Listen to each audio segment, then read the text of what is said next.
Good morning class. आज दौरान revision में हम चैप्टर 2 पढ़ेंगे बचपन।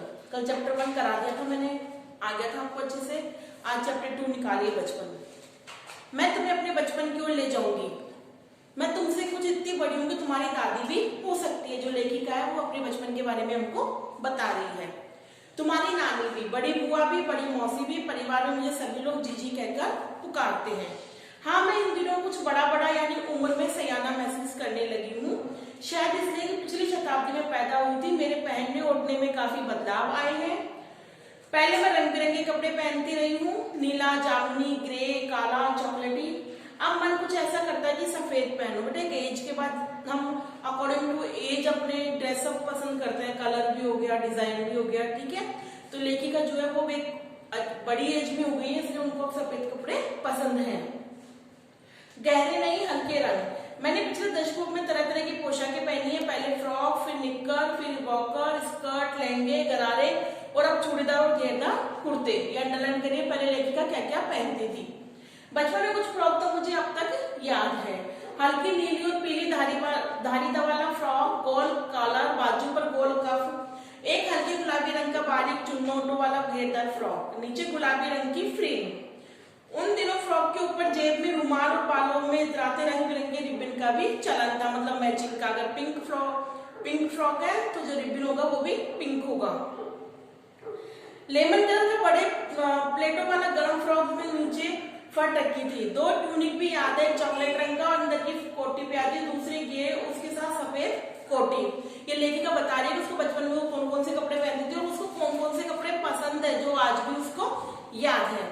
मुझे अपने मोजे और स्टफ भी याद है।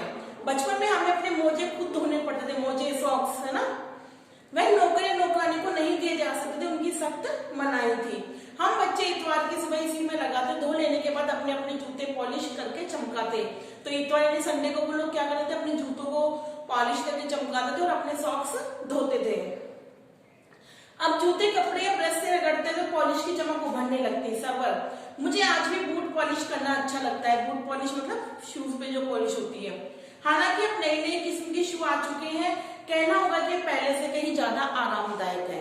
हमें जब नए जूते मिलते हैं तो उनके साथ ही छालों का इलाज भी शुरू हो जाता है। उनके अपन जब कुछ भी नया जूते या चप्पल पहनते हैं तो अपने पैरों में छाले हो ही जाते हैं ना। तो कह रहे कि जब भी कोई नए जूते मेरे लिए आते तो पहले ही छालों का इलाज हो जाता।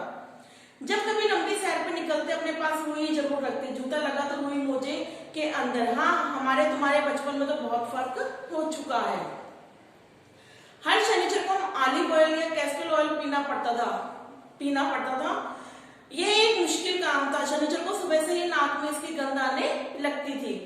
छोटे शीशे के गिलास जिन पर ठीक खुराक के लिए निशान पड़े रहते थे, उन्हें देखते ही मितली होने लगती, मतलब उल्टी जैसा मन होने लगता।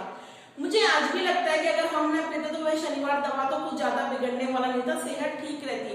मतलब उनके जो पेरेंट्स, उसकी जो मम्मी पापा थे, वो उनको सेहत ठीक करने के लिए ऑलिव ऑयल एवरी सैटरडे उनको पिलाते थे। लेकिन वो कह रहे थे मैं नहीं भी पीती तब भी मेरी सेहत अच्छी रहती। तुम्हें बताऊंगी कि हमारे समय और तुम्हारे समय में कितनी दूरी हो चुकी है। यहाँ तक कि बचपन की दिलचस्पियां भी बदल गई है। याद रहे उन दिनों घरों में ग्रामाफोन थे, रेडियो और टेलीविजन नहीं थे। तो जब लेखिका जब छोटी थी तो उस टाइम क्या था, ग्रामाफोन। और अपने टाइम में क्या है, रेडियो टेलीविजन तो पहले नहीं थे। हमारे बचपन की कुल्फी आइसक्रीम हो गई। मतलब पहले क्या खाते थे, कुल्फी, और आज अपन क्या बोलते हैं उनको, आइसक्रीम।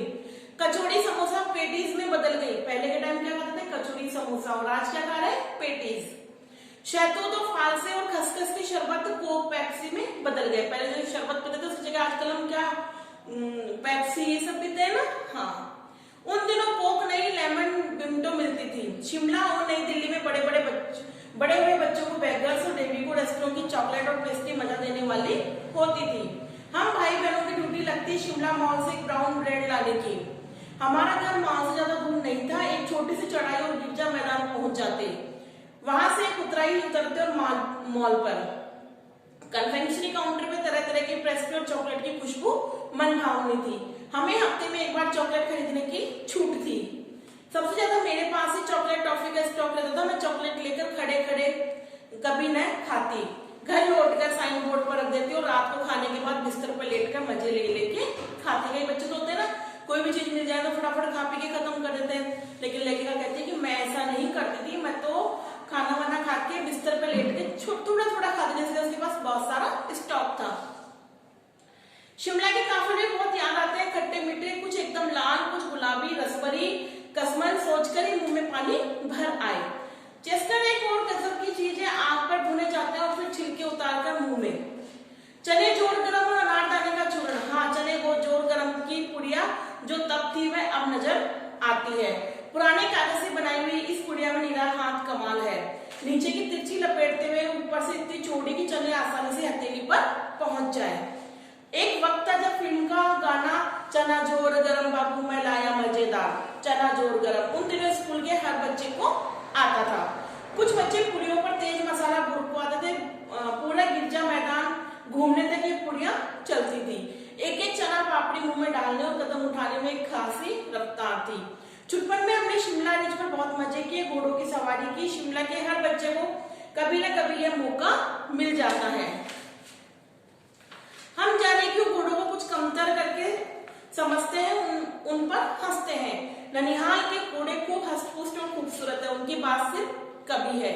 शाम को रंग बिरंगे गुब्बारे, सामने जम्मू का पहाड़, ऊंचा चर्च की घंटियां बजकर दूर दूर तक उनकी गूंज फैल जाती। लगता है इनके संगीत से प्रभु ईश्वर स्वयं कुछ कह रहे हैं।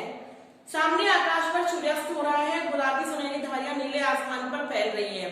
दूर दूर तक फैले पहाड़ों के मुखड़े गहराने लगे हैं और देखते देखते बत्तियां टिमटिमाने लगी है। रिच पर की रौनक और मॉल की दुकानों की चमक के भी क्या कहने।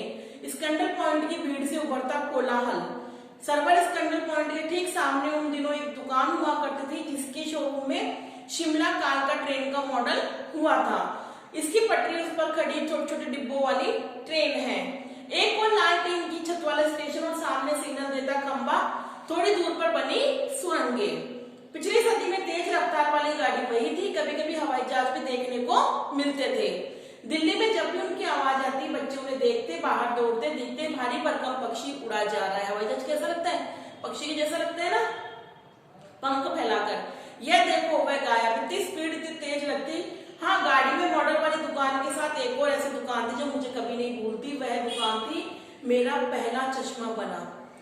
वहां आंख के डॉक्टर अंग्रेज थे। शुरू में चश्मा लगाना अटपटा लगा। छोटे बड़े मेरे चेहरे को देखते और कहते हैं आंखों में कुछ तकलीफ है। एक उम्र में ऐनक, ऐनक का मतलब होता है चश्मा। दूध पिया करो, मैं डॉक्टर साहिबा का कहा दोहराती थी, कुछ देर पहनूंगी तो ऐनक उतर जाएगी। वैसे डॉक्टर साहिबा ने पूरा आश्वासन दिया था, लेकिन चश्मा तो अब तक नहीं उतरा। नंबर बस कम होता रहा। मैं अपने आप इसकी जिम्मेदार हूँ। जब आप दिन की रोशनी को छोड़कर रात्रि में टेबल लैंप के सामने काम करेंगे तो इसके अलावा क्या और नहीं होगा। मतलब दिन की रोशनी में तो उन्होंने काम किया नहीं, पढ़ाई हो या कुछ भी, वो टेबल लैंप की रोशनी में करते थे, उनकी आंखें कमजोर हो गई। हाँ, पहली बार मैंने चश्मा लगाया तो मेरे चचेरे भाई ने मुझे छेड़ा, देखो देखो कैसी लग रही है। आंख पर चश्मा लगाया है ताकि सूझे दूर की। यह नई लड़की को मालूम सूरत बनी लंगूर की। जो उसके कजन भैया थे, चचेरे भाई थे, वो उनको ये कह के छेड़ा करते थे। मैं खींची कि मुझे क्यों दोहराया जा रहा है, यह शेर पूरा न लगा। जब वे चाय पीकर चले गए तो मैं अपने कमरे में जाकर आईने के सामने खड़ी हो गई। कई बार अपने को देखा, ऐनक उतारी, फिर पहनी, फिर उतारी, देखती देखती रही। सूरत बनी लंगूर की, नहीं नहीं, हाँ हाँ, हंसती रही।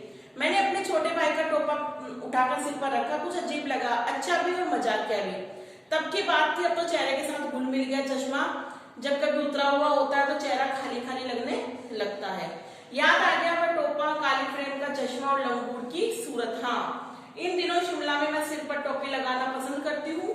मैंने कई रंगों की जमा कर ली थी, जहाँ दुपट्टों का ओढ़ना और कहाँ से सुलू हिमाचली टोपियां। ये इसकी लेखिका थी कृष्णा सोबती। इन्होंने अपने बचपन के बारे में बच्चों में बताया कि उन्हें क्या पहनना पसंद था, वो शनिवार इतवार को क्या करती थी, क्या खाती थी, वो सब इसमें हमें बताया गया है। और हमारे बचपन और उनके बचपन में कितना अंतर है वो सब हमें इससे पता चला है। तो आपको इस चैप्टर पढ़ना है, ठीक है, और इसके क्वेश्चन आंसर करने हैं। Thank you.